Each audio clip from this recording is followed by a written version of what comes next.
I'm Bradley Schlosser, and I'm so happy to be here today to join you in the celebration of this grand opening festivity.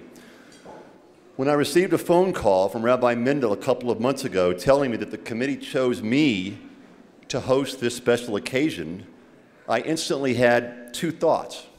First, what a huge honor. And second, why me? I mean, think about it. Think about it. This is hands down one of the most important community facilities built in Aspen in years. Any comedian, celebrity, politician with a connection back to Aspen would jump at the chance to be in my shoes. The committee could have easily picked the likes of Steve Martin or Hugh Jackman or Johnny Depp or Governor Hickenlooper, to name a few. Or how about Billy Crystal? He's a member of the tribe. But they chose me. Then I thought it about a little bit longer, and it dawned on me. They wanted someone who was funny, and talented, tall, and handsome. There's no way I was their first choice. Even my wife and my kids would have picked Hugh Jackman or Johnny Depp. Kidding aside, it's truly hard to put into perspective the gravity and importance of today's celebration. After all, the opening of a facility like this only happens once in a lifetime, often.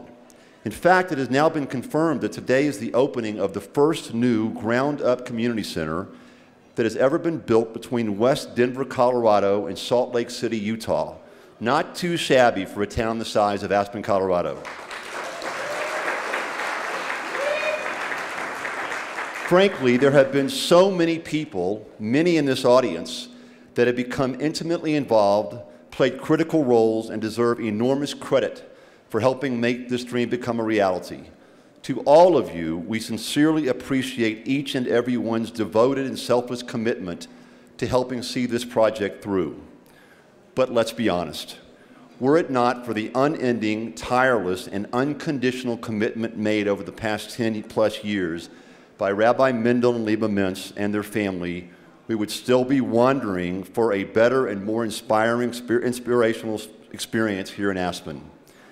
It all started when a young rabbi and his new pride decided to relocate their lives by moving west from New York City to the mountains of Aspen, Colorado. Without knowing a soul, they arrived in Aspen in August of 2000, intending to become an integral part of this community with big ideas and bigger plans. To say that much has been accomplished since the Mintz family arrived in Aspen would be a gross understatement, when in fact, it borders on miraculous. You may ask, how were these enormous obstacles overcome?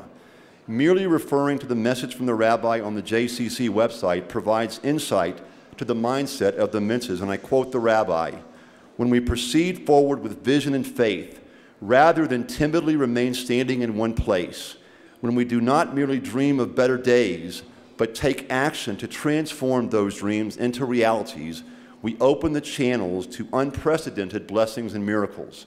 So, with the help of the JCC Finance Committee, which was established to assist the rabbi in identifying, soliciting, and successfully raising the funds, coupled with the help of a building committee that ran roughshod over the scope and design aspects of this building, we were able to strategically work around a seemingly unending set of obstacles. Fundraising was by far the largest obstacle. The Finance Committee meetings were primarily intended to create lists of prospective benefactors. We literally generated pages and pages of prospective donors from all over the country that with a connection to Aspen Jury, but often without our committee knowing them personally or how to reach them. Our committee consisted of ex-Wall Street traders, ex-Wall Street lawyers, financiers, real estate developers, and the like. We found it baffling that the rabbi, the spiritual leader, but certainly not the business leader of this committee, had better luck contacting and connecting with almost any Wall Street hedge fund or equity fund guru than the rest of the group combined. We were convinced that the rabbi had to be on Wall Street in a prior life. Our committee motto turned into "the rabbi knows everyone." It became a joke on our committee that whoever had trouble getting their calls returned should simply turn their person's name over to the rabbi. Think about it. Who's not going to return a call from a rabbi? It would not be like returning a call from a doctor. It became so ridiculous that several of us started giving consideration to leaving our return phone numbers with a revised name. So for instance, with me it would be, please have them return the call to Rabbi Schlosser. Make no mistake that over the past 10+ years, this project has had its ups and downs. The Great Recession of 2008 derailed the campaign and our progress for several years, but it forced us to be more prudent with our resources and more critical of our true needs.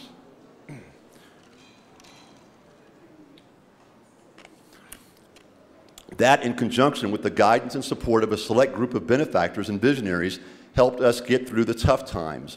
Literally, these benefactors never stopped believing.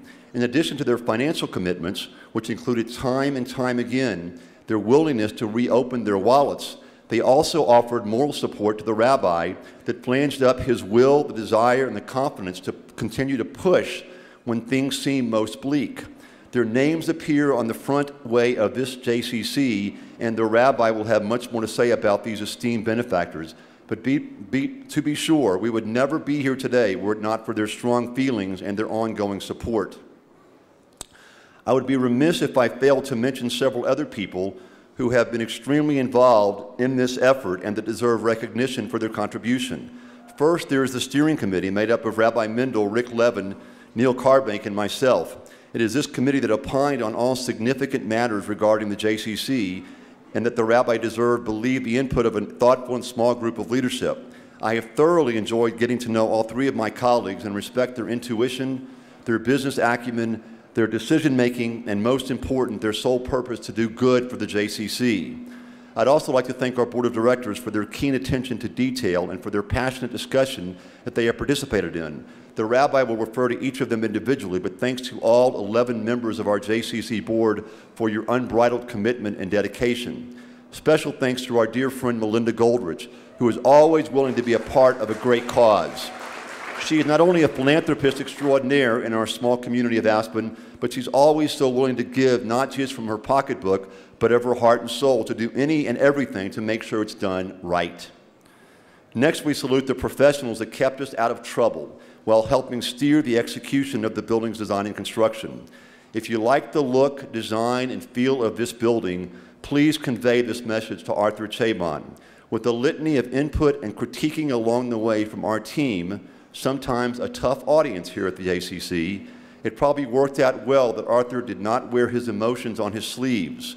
In spite of needed value engineering changes to save dollars and several design tweaks to refine function or look, the essence of Arthur's creative design has endured. A big thanks to Arthur and his entire staff for designing this beautiful JCC. Constructing this building was no easy task. It is a complex 3-story structure that required the right general contractor personality. Our choice of Chris Passereau and Heritage Builders was the right decision back then and the right decision today. That, I can assure you, is not always the case. Chris's sidekick, Sean Kennedy, is an integral part of the Heritage team, and Sean's intimate involvement has been critical to the success of this Main Street operation from the get-go. Heritage Builders has performed well under keen pressure and often unusual circumstances. Speaking of construction, a special thanks to Jeff Davis is in order. Jeff has acted as an owner's rep from the day we started moving dirt.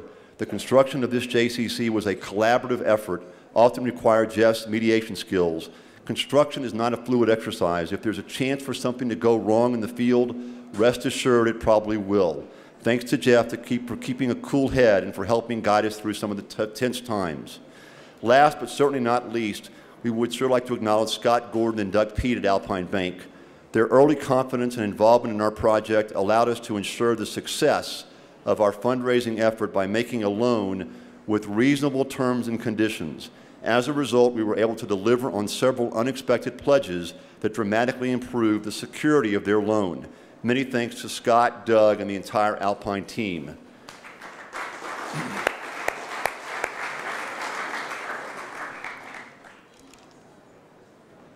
Before I conclude, I'd like to give you all my personal assessment of what it's been like to be a part of the project and the JCC team for the past 5 years, and my hopes going forward.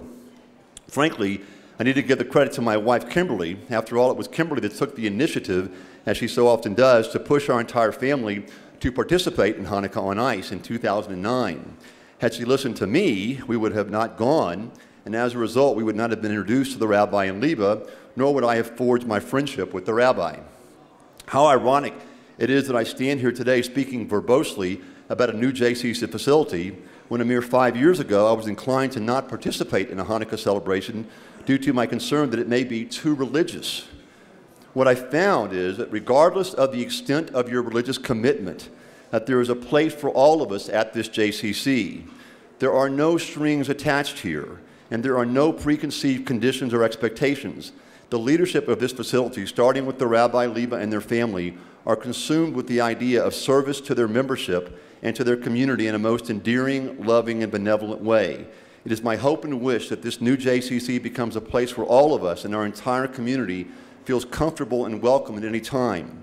A place where year-round programs such as Golshim L'Chaim, bringing injured soldiers to Aspen, injured Israeli soldiers to Aspen, are conceived to help foster community enrichment.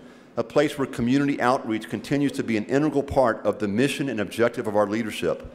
A place where the observance of religious holidays brings family and friends together to celebrate. A place where Hebrew school, along with the diversity and richness of our culture, is taught by teachers that are able to connect with our children because of a genuine interest in the subject matter. In light of the fighting, tragedy, and the loss of life that has occurred in Gaza over the past 2 weeks, this building's dedication and grand opening shall always be a reminder that our work will never end, not even, God willing, when there is shalom, peace throughout the world. Thank you.